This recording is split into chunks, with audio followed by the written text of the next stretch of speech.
The Tea Together stamp set got my watercolor juices going, and I hope to inspire yours as well. The technique is a little more advanced than my other watercolor videos. If you're up for the adventure, keep watching and I'll show you how to be a watercolor artist. Hi, this is Sage Kimball and I'm the Mad Stamper with another technique video for card makers and paper crafters. This time I'll be coloring the cup in shaded spruce instead of Mary Merlot as in the first card. I've already heat embossed the cup with this shaded spruce ink and clear embossing powder. You'll need to use watercolor paper as this technique uses so much water. I have a small cup of water on a piece of paper towel and the open shaded spruce ink pad. I'm using an Aqua painter for my brush because I like the nice pointed tip, but I'm leaving the barrel of it empty so I can control the flow of water better. I get the brush wet, wipe some of the water off, and pick up some ink directly from the pad. This doesn't hurt the pad, and I can get very saturated color this way. I want to keep the color a bit light at first. I start applying color along the left edge of the cup using brush strokes that follow the contours of the image. That will help make the cup look three-dimensional. I add more color as I need it and blend it in by adding some more water. Watercoloring for our purposes is a rather informal technique. No two colored images will turn out the same.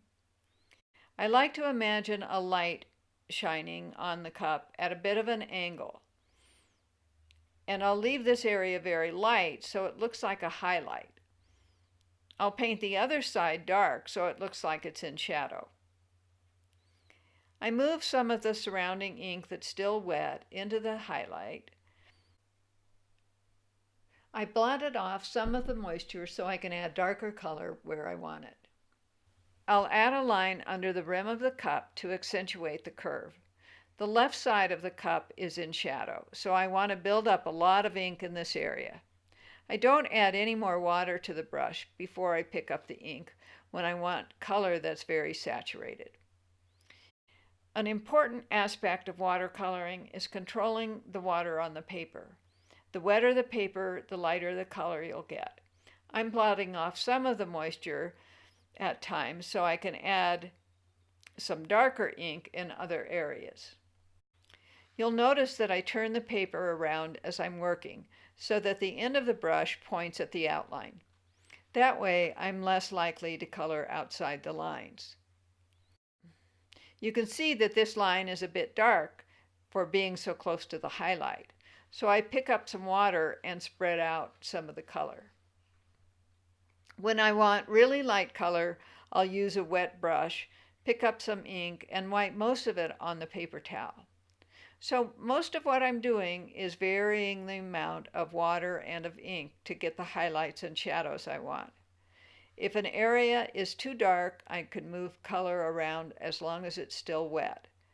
It can dry pretty fast to the point that I can't blend it, so I need to work quickly. But I don't mind getting a subtle line of dry ink in places because the textures of the brush strokes add to the magic of watercoloring. I continue to build up the color on the left and blot away color from the highlight on the right. I've added some darker ink to the right edge and the bottom of the cup so that these areas look like they curve away into shadows. And I keep blending the ink by spreading darker ink into the light areas and blotting off excess when I need to. I add a dark line of ink on the top edge of the inside of the cup, and then blend some of the color down to the lower edge so it looks lighter there. I add a little bit more to the top of the cup just to increase the contrast. Now I start adding ink to the saucer. First I color right next to the scallops on the left or the dark side. I want this to be quite dark, so I'll add a fair amount of ink until it's as dark as the left side of the cup. Then I'll add some very dark ink to the base of the cup with a very dry brush. I keep adding ink to the saucer and try to match the shadows and highlights of the cup itself. As I move color over to the right side of the saucer, I want to keep it light and wipe most of the ink off on my paper towel. I fill in the saucer, blot a little off to make it lighter, and then I'm going to add a darker line right where the crease in the saucer is, just to accentuate the contouring. I'll also add a little darker ink around the handle for a sense of shadow. I want a really dry brush to use on the cup handle so I can paint the small space without water moving it beyond the outlines. I wipe the brush a few times on the towel, then pick up my ink. I like the Aqua painter because the tip of the brush has such a nice point on it, and it works really well in little spaces like that. I don't worry about light and shadows on the handle. I just do my best to stay in the lines. So that's it. I now have a lovely cup that looks three-dimensional. And I can cut it out with the coordinating die from the Tea Time set. You do the same technique with the teapot as you did with a teacup.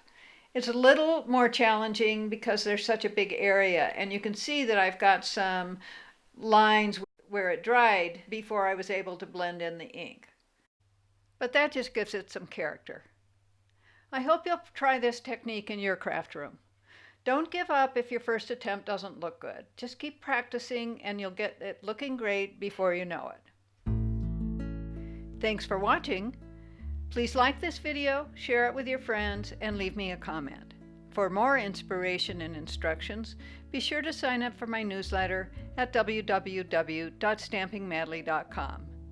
Visit me on Facebook and Pinterest, and don't miss another great video. Subscribe to the Mad Stamper YouTube channel now.